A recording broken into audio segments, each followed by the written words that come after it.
Aujourd'hui, un tirage où nous allons voir ce que vos ancêtres essaient de vous dire, qui se manifeste, pourquoi, comment, c'est parti.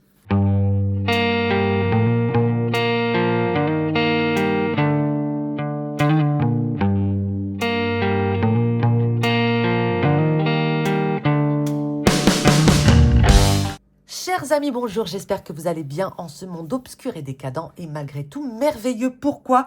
Je vous laisse me dire dans les commentaires pourquoi ce monde est-il merveilleux malgré tout. Ça nous fait travailler la gratitude, la reconnaissance, c'est super. Pourquoi ce monde est-il merveilleux aujourd'hui? Je viens de me boire un petit shot orange gingembre et ça y est, c'est le fuego. J'aime bien. J'ai un petit chat qui est de plus en plus... comment dirais-je, de moins en moins sauvage, on va dire ça comme ça. D'ailleurs, je vais vous solliciter, les amis, dans les commentaires. Je n'arrive pas à lui trouver un prénom. C'est une petite chatounette qui est toute mignonne, qui est un peu réservée, qui est très affectueuse. Je n'arrive pas à lui trouver un prénom. À chaque fois, c'est très simple pour moi. Donc là, j'y arrive pas. Je me suis dit, mais tiens, on demande à la meute. N'hésitez pas à faire des propositions de prénoms rigolos. Ah, l'église confirme. Peut-être que vous l'entendrez. Et comme ça, eh bien, elle sera baptisée officiellement. Les amis, trêve de blabla. J'attends que l'église arrête. Aujourd'hui, on va se faire ce tirage sur les ancêtres. Vous le savez, comme d'habitude, je vous mettrai le spread, l'étalement sur mon compte Instagram. N'hésitez pas à me rejoindre là-bas. Et on va commencer tout de suite par les charms. On va voir au niveau des signes astro si on n'a pas quelques synchronicités. Nous avons les signes des Gémeaux qui ressortent et nous avons le signe du Capricorne qui ressort également. Peut-être que ça vous parlera. Et on va bien mélanger les charms. Ah ouais, ça fait longtemps que je ne l'ai pas bien mélangé là. Oups, deux petites poignées, ok. Oh, on a celui-là qui sort quand même pas mal, regardez.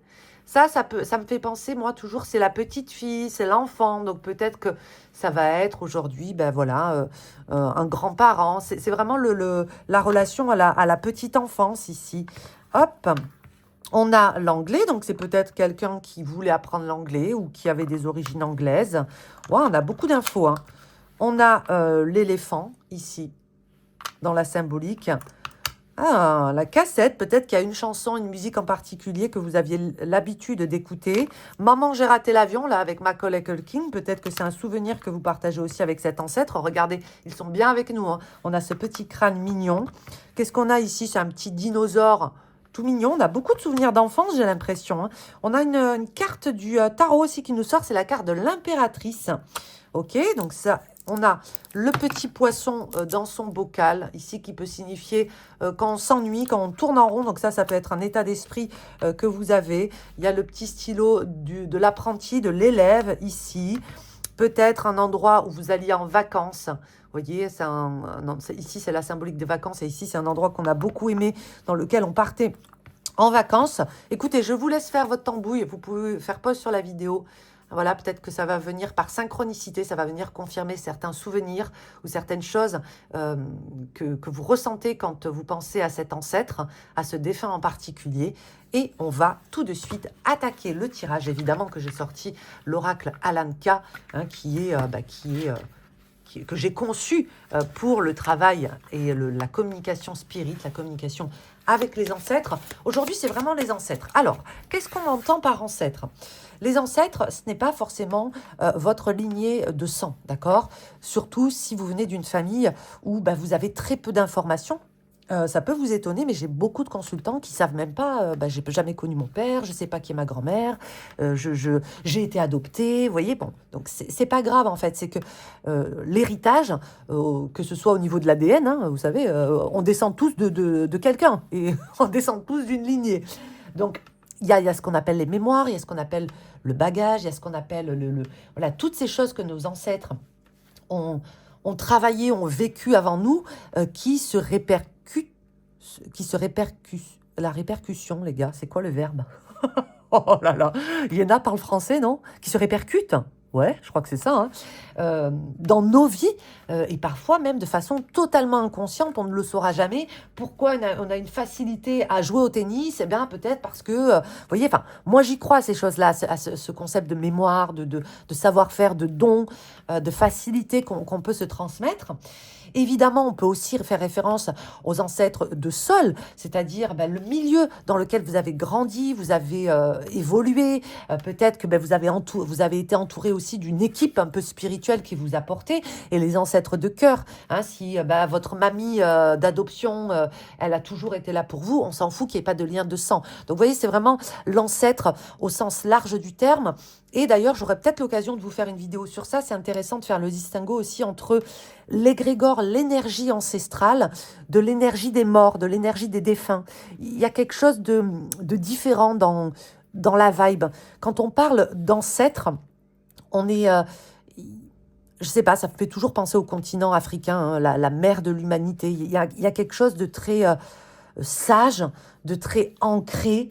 Et ce sont des messages, des mémoires, des choses que l'on va capter qui, moi je parle pour moi, hein, au vu de ma propre expérience, je le sens en fait quand c'est une mémoire ancestrale. Vous voyez, il y a un truc beaucoup plus impressionnant, c'est presque intimidant. C'est comme si on était en face de, je sais pas moi, un Dumbledore, un maître Yoda, un ermite dans son archétype. Vous voyez, c'est vraiment la sagesse, quoi. Alors, pareil, je vous en reparlerai parce que je trouve que c'est super intéressant et on n'en parle pas souvent. C'est à partir de quand, du coup, un de mes défunts peut être considéré comme un ancêtre. Vous voyez, c'est pas grave si on n'arrive pas à définir, là, pour ce tirage, ce qu'est un ancêtre. Mais aujourd'hui, vos ancêtres, de manière générale, ont un message pour vous et c'est ce que l'on va accueillir. OK? Alors, tirage à 6 cartes et... Oula, il veut être mélangé. Oula, ça me demande de l'encens. Ok, bah oui, en même temps, c'est les ancêtres. Hein. En même temps, c'est les ancêtres. De l'encens, je vais aller chercher même... Vous savez quoi? Je vais aller chercher le parfum de la mort. Let's go, bougez pas. Je suis dans le coin, je fais ma petite tambouille. Hop, hop, hop, hop. Tac. Voilà. Sur les mains. Et on est parti. Allez. Ouh, la carte a sauté. Je la pose. C'est que c'est elle qui voulait venir. Tirage à 6 cartes. Voilà. Allez. Du coup, l'ancêtre qui se manifeste aujourd'hui, de façon symbolique, hein, évidemment, après, que ce soit un homme ou une femme, c'est pas important. Hein, là, on va parler vraiment d'énergie. Quelle est l'énergie principale, ancestrale, qui se manifeste aujourd'hui? Et c'est la dame de cœur, c'est magnifique, que j'ai appelée la dame blanche, à ne pas confondre avec la dame blanche qui nous fait peur. Là, vous savez, surtout... à un moment donné, là, dans les années 90-2000, on n'arrêtait pas d'en parler, celle que l'on voit au bord de la route et qui faisait flipper. nous, on la cherchait, la Dame Blanche, quand on était ados. Mais ici, c'est plus la symbolique de la Dame Blanche dans le sens la pureté, la compassion. Voilà, là, on parle de cœur à cœur. C'est une énergie presque mariale, dans le sens, regardez, en plus, elle est avec nous. Mais vous voyez, il pourrait y avoir cette notion de mère universelle. D'accord, qui nous accueille les bras ouverts, sans jugement, qui n'est là que pour nous dispenser de l'amour. Et on peut parler évidemment d'amour inconditionnel. Je me fous de tes origines, je me fous de ton passé, je me fous de tes erreurs, je me fous un petit peu de tout. Moi, je t'accueille avec la pureté de mon âme et de mon cœur. Assieds-toi, si tu as des choses à me confier, si tu as des choses à me livrer, je suis là pour toi. On est vraiment sur ce type de vibration-là. Presque un petit peu une sainte personne ici, vous voyez ce que je veux dire? Mais on est vraiment sur ça. De toute façon, la dame de cœur, vous ne pouvez pas faire plus maternant, accueillant, bienveillant. Et j'ai utilisé le terme compassion parce que vraiment, en fait, dans la compassion, il y a cette notion de je comprends tout à fait ta situation. Je comprends tout à fait ce que tu es en train de vivre. Et ne t'inquiète pas, je ne vais pas te juger. Je vais peut-être te donner 2-3 conseils ou te faire 2-3 réflexions qui pourraient te challenger, mais c'est en aucun cas pour venir te bousculer, te faire du mal, etc. C'est pour que tu te sentes mieux, pour que tu évolues, pour que tu grandisses, pour que tu ailles mieux. Ok, on est vraiment sur ce type d'énergie et on en a besoin en ce moment. Alors, ce que cet ancêtre... ou ce type d'ancêtre, hein, ça peut vous faire penser à une grand-mère, ça peut vous faire penser à un grand-père qui était très dame de cœur, hein, ça peut vous faire penser à une tante, on s'en fiche, d'accord? C'est le type de personnalité. Qu'est-ce qu'il ou elle a traversé, du coup, qui résonne avec votre situation au moment où vous regardez ce tirage qui est intemporel, bien évidemment. On a la table tournante, l'as de pique, qui nous parle de surprise. Alors, l'as de pique, ici, j'ai utilisé le terme surprise, parce que dans l'as de pique, il faut, en cartomancie traditionnelle, il peut ressembler parfois à la maison Dieu, à l'archétype de la tour. Pourquoi ? Parce qu'il y a quelque chose de soudain, il y a quelque chose de l'ordre de la révélation, il y a quelque chose de l'ordre parfois aussi de la sidération et du choc. Imaginez-vous ces personnes qui peut-être n'ont jamais pratiqué le spiritisme, ou bien alors qui sont à cette table, à ce guéridon, depuis 3 heures, en essayant de connecter et de communiquer avec l'au-delà, zéro réponse, et d'un coup d'un seul, au moment où ils s'y attendaient le moins, boum, le guéridon se met à bouger. Vous voyez, cette sensation, ça peut être un mélange de peur, de surprise, de sidération, d'excitation, voilà. Et c'est peut-être quelque chose que, en ce moment, il vous arrive, c'est-à-dire que vous avez appris une nouvelle, ou bien vous êtes dans un moment de votre vie où vous dites merde, mais qu'est-ce que je vais faire? Qu'est-ce que je fais? Comment je réagis? Comment je dois me comporter? Où vous êtes peut-être un peu plus paniqué ou stressé, anxieux que d'habitude, parce que vous avez conscience qu'il y a quelque chose qui bouge, qui change, que vous allez devoir prendre des décisions, que peut-être vous allez devoir vous engager dans quelque chose, et peut-être que ça vous fait paniquer. C'est comme ça que je le ressens, cet as de pique, parce qu'on est déstabilisé, d'accord? Donc peut-être que ce que l'ancêtre essaie de vous dire ici, c'est que, tu sais, moi d'où je viens, de mon temps, de mon vécu, des périodes que je traversais, on était toujours dans une espèce d'hypervigilance où il fallait savoir rebondir, savoir s'adapter, et c'était difficile de trouver le repos de l'esprit et le repos de l'âme. Donc t'inquiète pas, je comprends ce que tu ressens, et je comprends que tu aies peut-être du mal aussi à trouver cette harmonie et cette paix en toi. C'est comme ça que je le ressens ici, ok?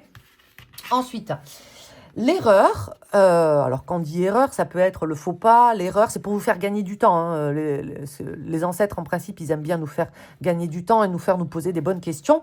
L'erreur qu'il ou elle veut vous éviter de faire ou bien de reproduire en ce moment, d'accord?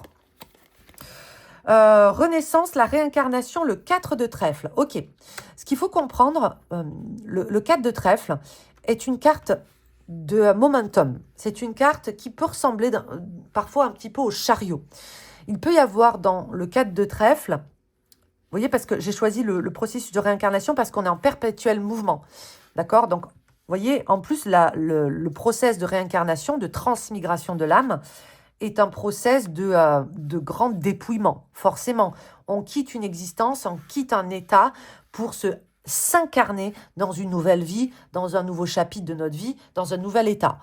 Sans parler de réincarnation sur le plan médiumnique, spirituel, on vit dans nos vies de tous les jours des moments où l'on renaît. Des moments où on a laissé un ancien état et on s'incarne dans une nouvelle identité, dans une nouvelle vie. Pas de souci là-dessus. Alors, ce que l'ancêtre ici essaie de vous dire, c'est que peut-être parfois, on voudrait que les choses changent de façon trop rapide pour éviter d'avoir à faire le point, à faire un bilan, à véritablement fermer un chapitre. On est un petit peu, peut-être, dans une fuite en avant, mais au final, les choses que l'on n'a pas réglées viendront nous rattraper tôt ou tard. Donc ça peut faire penser aux personnes qui ont tendance très vite à se remettre en couple. Vous voyez ce que je veux dire? C'est pas un jugement de valeur, mais ça peut être ça. Hein. Ou bien tout de suite à vouloir s'occuper les mains ou la tête, ou bien tout de suite à aller chercher le prochain épisode, tout de suite à aller chercher la prochaine chose. Parce que du coup, on évite d'être dans l'instant présent, on évite d'être confronté à nos pensées, on évite d'avoir à faire un bilan. On est dans une espèce de fuite en avant perpétuelle qui est très caractéristique quand même du 4 de trèfle, qui incarne le véhicule et le fait d'aller tout le temps de l'avant. Or, dans le processus de réincarnation, il y a toujours ce moment du bilan. Avant de se réincarner, qu'as-tu fait de ta vie? Tu vois, qu'as-tu fait de ta vie? Vers quoi souhaites-tu te diriger? Quelles sont les zones de ta vie sur lesquelles tu aimerais revenir, travailler, évoluer, comprendre, aimer? Et c'est toutes ces questions que l'ancêtre ici nous dit, tu sais, elles ne sont pas anodines et tu n'as pas à attendre d'être mort et ta prochaine incarnation pour te poser ces questions-là. Tu peux renaître et tu peux te réincarner dans cette vie même. Donc c'est presque ici pour nous parler d'un arc de rédemption prenez l'image de ces personnes, enfin les vies de ces personnes qui se sont comportées d'une façon pendant 20, 30, 40 ans de leur vie, et les 20, 30, 40 ans restants, c'était plus du tout les mêmes vies. Ils vous ont fait des choix qui étaient extrêmement tranchés, comme si c'était réincarné quelque part. Donc c'est peut-être pour nous dire aussi, voilà, conscientise tout ça, tu peux faire ce bilan, tu peux faire ce travail dès maintenant, et il n'est jamais trop tard aussi pour renaître, ok ? C'est important ça. La force ancestrale que vous portez en vous sans le savoir, sans en avoir connaissance, la force ancestrale, la protection, le 3 de cœur. Waouh, c'est beau ça. Alors, dans le 3 de cœur, moi j'y vois beaucoup le monde de l'enfance. Peut-être qu'il y a, et c'est malheureux à dire, mais c'est réel, hein, si on remonte à 50, 100 ans en arrière, il y avait beaucoup d'enfants qui mouraient jeunes, hein, les maladies, les machins, les trucs. Donc peut-être qu'effectivement, dans vos ancêtres, parce qu'on imagine toujours l'ancêtre comme le vieillard, vous voyez, il y a des forces enfantines, il y a beaucoup d'enfants, il y a une équipe spirituelle où c'est plein de gamins qui vous portent aussi. Donc, vous portez cette force de l'enfance, 3 de cœur, et cette protection. Vous êtes protégés. Ça leur tient à cœur de vous protéger. Et c'est là où on va peut-être tourner vers le concept d'ange gardien. Qu'est-ce que c'est un ange gardien? Alors, on n'a pas tous la même définition de l'ange gardien. Je vous donne la mienne. C'est l'âme, c'est l'esprit, c'est l'entité, c'est l'ancêtre, c'est le défunt, même l'ange, hein, si vous voulez, qui est en charge du gardiennage, de la protection. C'est votre garde du corps de votre âme. Pour moi, l'ange gardien, c'est ça. L'ange gardien est le garde du corps de votre âme. Ok ? C'est celui qui est là pour justement, comment on pourrait dire, le garde du corps, le surveillant, le coach. Il est aux commandes de cette protection de l'âme. C'est le garant un peu, vous voyez ? Et on peut parler de ça hein, dans un 3 de cœur ici. Et peut-être que justement le gardien de votre âme a une âme très enfantine. C'est peut-être un enfant aussi. Alors, pareil, ça me rappelle des conversations et des cercles médiumniques. Toujours, je sais que je vous en parle souvent, que j'avais en Irlande avec Nora.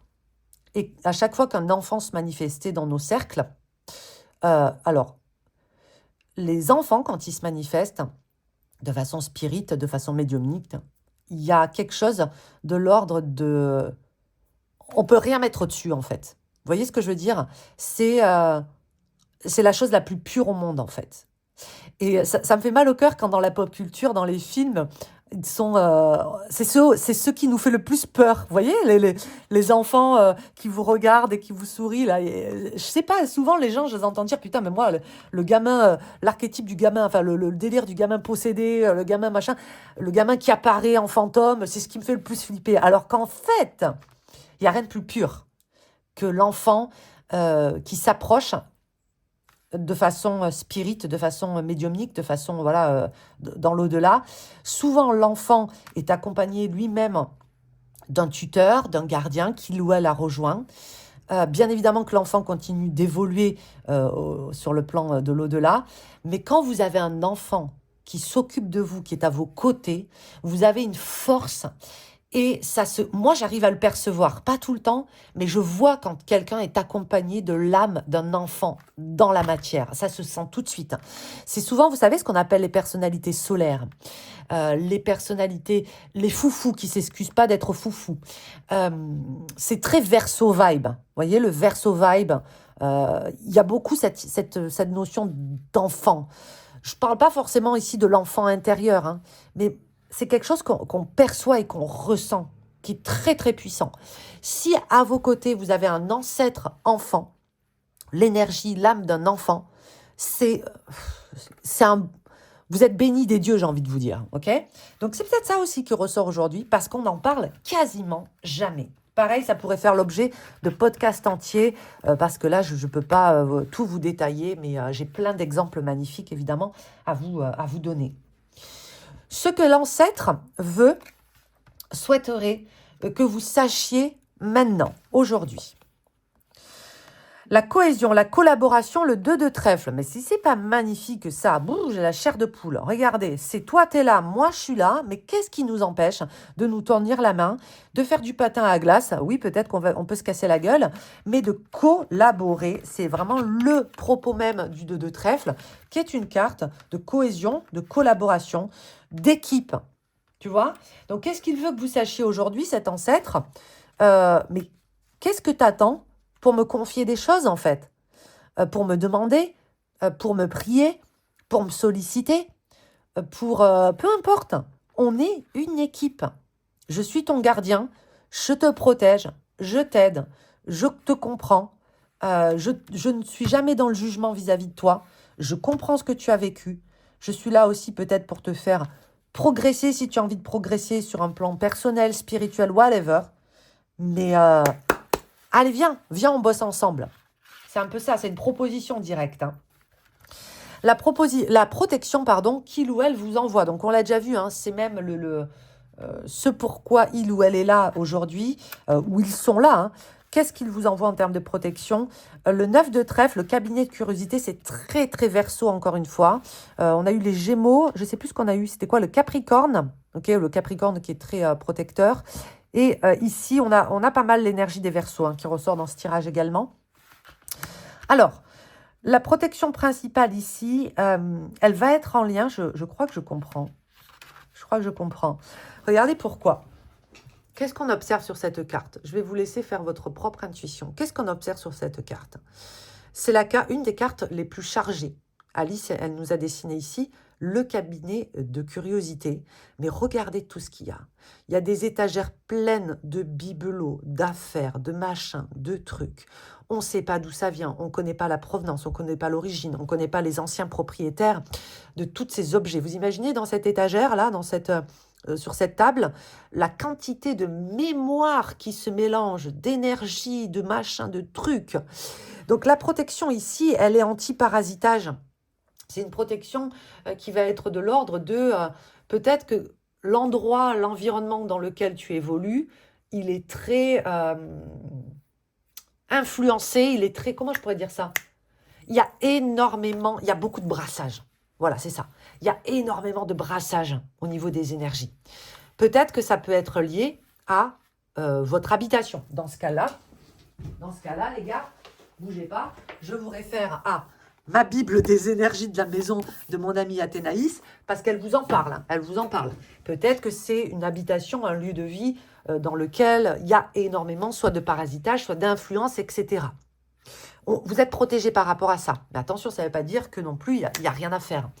Peut-être que au moment où vous regardez ce tirage, effectivement, vous vous rendez compte que le milieu dans lequel vous bossez, il y a beaucoup de monde, il y a peut-être beaucoup de bruit, il y a beaucoup d'influence, vous voyez. Ça peut être aussi le travail que vous faites, où les gens viennent vous glisser toute leur mémoire. Et vous êtes le porteur, vous avez l'impression, vous aussi, d'être le gardien de beaucoup de secrets, de beaucoup d'espoir, de beaucoup d'attentes de certaines personnes, peut-être même des membres de votre famille.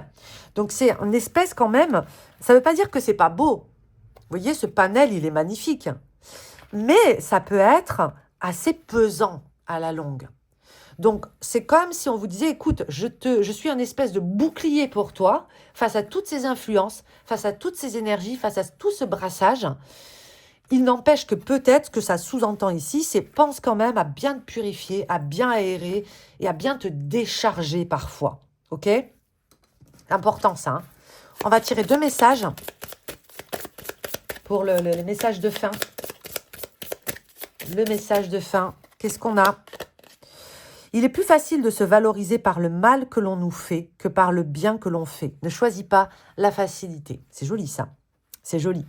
Il est plus facile de se valoriser par le mal que l'on nous fait que par le bien que l'on fait. Ne choisis pas la facilité. Ne choisis pas la posture victimaire pour exister. Tu vaux bien plus que ça. Et ensuite, qu'est-ce qu'on a? Je ne pardonne pas ce que j'ai fait, je me pardonne pour ce que j'ai fait. C'est joli ça. Je ne pardonne pas ce que j'ai fait, mais je me pardonne pour ce que j'ai fait.